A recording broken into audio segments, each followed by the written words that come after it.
Nearly there.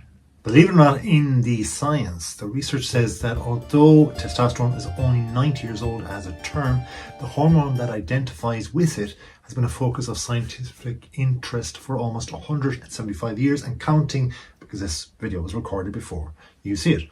And the researchers know that, of course, the outcomes of testosterone, good and bad, has been obvious in human history throughout the ages. That's by free men, but what about women as well? Because we're thinking about estrogen. The thing about it is the optimization of testosterone and estrogen levels in the body, because there are different levels, small and a lot more or less, involves understanding the complex interplay of hormones, the swirl, lifestyle factors, and also medical intervention. We as humans need hormonal regulation. If we don't, we're irregular. We're all over the place. We're being dictated by our hormone. If I was to take my crown head off and scalp myself, then I wouldn't have a frontal cortex. I wouldn't have the brain power to control or at least try to make decisive decisions. Instead, my hormones would regulate or irregularly dictate everything that's going on. So testosterone is primarily produced in the testes in men and in the ovaries and adrenal glands in women. It's a bit of it all in us all. It is produced here, and of course it is regulated by the hypothalamus and the pituitary glands in the brain. These then in turn release hormones which stimulate testosterone production. So in effect, as a man, as a male, we have this power going through us all the time once we hit puberty, and how we control that and how we regulate that is so important. Therefore, attraction of the female comes in, and there's an interplay of things going on. Of course, some male or female may have more self-control embedded in them, or they have the skills of self-control indeed, and the other person may not have that. So we have a huge interplay of what's going on of hormones, wildly or not, coming from the male, female and other. Then there's the lifestyle factors, because certain lifestyle factors can also influence your testosterone levels. This can be your diet, your choice or not of exercise, your stress, and how you manage that, and your sleep quality, or indeed if you're getting enough at all. Then there's the underlying factors such as your biological makeup, your body composition, whether or not you are actually doing all of those things together, are handicapped by one, or if there's a high intensity interval with regard to any things, projects, activities and so on that you're doing in your life, or indeed you're doing, say, with exercise or diet a bit more, or eating a bit more than others, or than yourself or previously a year before, especially if you're in your adult years, you can compare.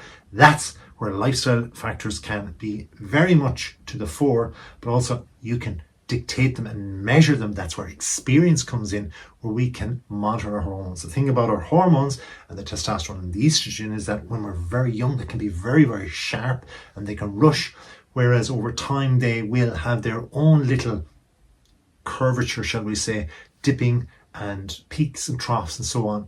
So we have to monitor that with that all in mind. See, if you have a lot of testosterone, the reality is you need to train hard. If it's exercise we're talking about here, because if you have HIIT training, like high intensity interval training, that means it will love your testosterone. It will use it like fuel to the fire. And this can also then continue in a health-wise boost your testosterone levels so that you become even more energetic at the times where you need the training, which means that you become fitter and healthier. And it's a lovely cycle of events. Now, adequate sleep is also required around this, as are stress reduction techniques, because if you think you have more testosterone than you really have and you're doing all of this training, this high intensity stuff, and in reality you don't, and you're trying to get more, that's where you can become stressed. So you need those reduction techniques in order for you to begin to regulate. Whereas if you have a lot of testosterone to begin with, you start all this training, that's where you'll hit a lovely sustainable peak, and you can keep in that for longer, and you can enjoy the training more rather than trying to jump up to that in the first place. It must be balanced, rich in nutrients and in zinc and vitamin D, as well as making sure that you are buying the right things and not just being sold to. So think with a very controlled manner and not letting testosterone just waver you off in all different tangents. Now, some people have a depth of testosterone, some people don't. Some people have all different problems, so therefore you need medical intervention. Now, in the case of this, always, certainly, if you're thinking about it, if you wonder about yourself or others, go to a medical professional, ask them about this, because you can have clinically low testosterone levels. This is also known as hypogonadism, right? Which is medical interventions that could be required, may be required. Every individual is different. You may have testosterone replacement therapy, or TRT, which could be recommended, maybe so. This involves various forms of testosterone supplementation, even patches and gels. There's technologies out there, or pellets, that will help you as well. You need to monitor things though as they go. Certainly ask your medical doctor or anybody that's helping you out in this way. Make sure they're above board, they're qualified, that your testosterone levels are where they should be, or if they're climbing or lowering, in fact. Make sure that you regularly have blood tests and they remain at the optimal level, and adjust your lifestyle. That's the one thing you can control or attempt to control. That is like your sleep patterns, you're going to bed, you're getting up on time, you're eating properly. There's so many different things in a diet that make up a balanced diet for you. You may have allergies as well, so you have to be careful with that.